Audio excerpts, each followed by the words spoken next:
O'zimda xronический allergiya ya'ni allergiya bo'lganman.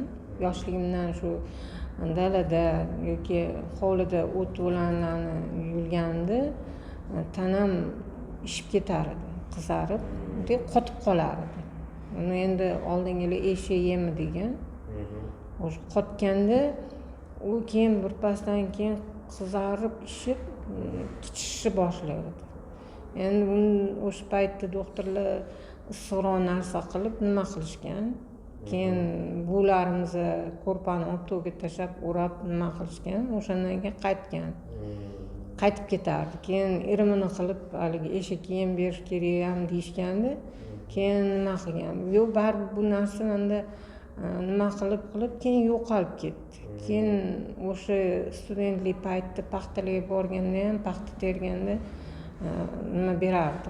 Qo'llarim qichishardi, tanalarimga qichish berardi paxta terganda. Uncha lekin nima qilmasdim. Ancha joylarda lecheniya olgansiz, lekin bir rezultatlari ancha sistemli bo'lib turgan ekanda, sistemli. Keyin o'sha organizmim nimam ko'tarishim baquvvat bo'lgani uchun sekin ichga qarab urib ketgan. Ichga qarab urib ketgandan keyin yillar davomida o'tib, yosh nimasiga kelganda, o'sha klimaks davrida u kelib chiqdi, yana ham kuchayib ketdi. Endi u ichimdan ishadigan bo'ldi. Oldin tanam ustida ishgan bo'lsa, keyin ichimdan ishishni boshladi.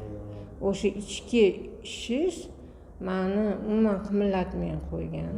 Oyoqlarim ishib ketgan, qo'llarim ishib ketgan. Kelgan vaqt men o'zim harakat qilganman, chunki doktorlarga tekshirtirganda hattoki oddiy aspirinni ham ruxsat berishmagan, sitramonni ham ruxsat berishmagan, chunki u qonga hamma turi o'tib ketgan degan. O'sha paxtada shamollashlar o'tib ketgan, organizm kuchlilik bo'lgani uchun ham davolanib yurganim uchun o'sha ichki nimaga berib yuborgan. Keyin undan oldin men boshqa dorilar ichish nima qilganman. Keyin Ibn Sinoni nimasidan o'rganib, mustaqil o'sha petrushka bilan selderiyni olib, sokini olib ichganman 4 yilcha. O'shandan keyin sekin yurishni boshlaganman. Keyin nano balzamni ko'rib qoldingizmi? Keyin undan oldin boshqa dorilarni, tabiiy dori olib ichdim.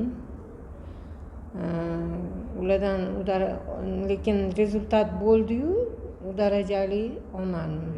Lekin keyin o'g'limdan keyin o'zim qabul qilishni boshlagandan keyin ko'zlarim ichidan qanaqadir yopishqoq suv oqib, og'zimdan, burnlarimdan. Ertalab suvni qancha ko'p ichgan sarim nimani balzamdan keyin oldin ham suv ichardim, lekin bu darajali bo'lmasdi. Keyin o'sha nimamdan shunaqa go'da tiniq suv, yopishqoq suv sifat bo'lib oqsa, ba'zan og'zimdan shunaqa sifat bo'lib oqib chiqdi suvlar. Tushunarli. Toksinlar chiqayotganda, uxlab yotganda ham ba'zan dastmol qo'yib yotaman. Og'zimdan suv keladigan bo'ldi balzamdan keyin. Balzamdan keyin значит, toksinlar chiqishni boshlayapti. O'shani ko'p vannaga qarab yugurishni boshladim, lekin evli bo'lmadi o'rtada 1,5 oydan keyin umuman. Hozir ham bor, lekin oldingichalik emas. Hozir bemalol unaqa qichishlar ham unaqa nima emas. Tushunarli. Toksinlar ketayotgan ekan, rahmat sizga. Lekin allergiyadan ancha qiynalganman. Juda ham. Hozir Klimaks davrida. rahmat sizga.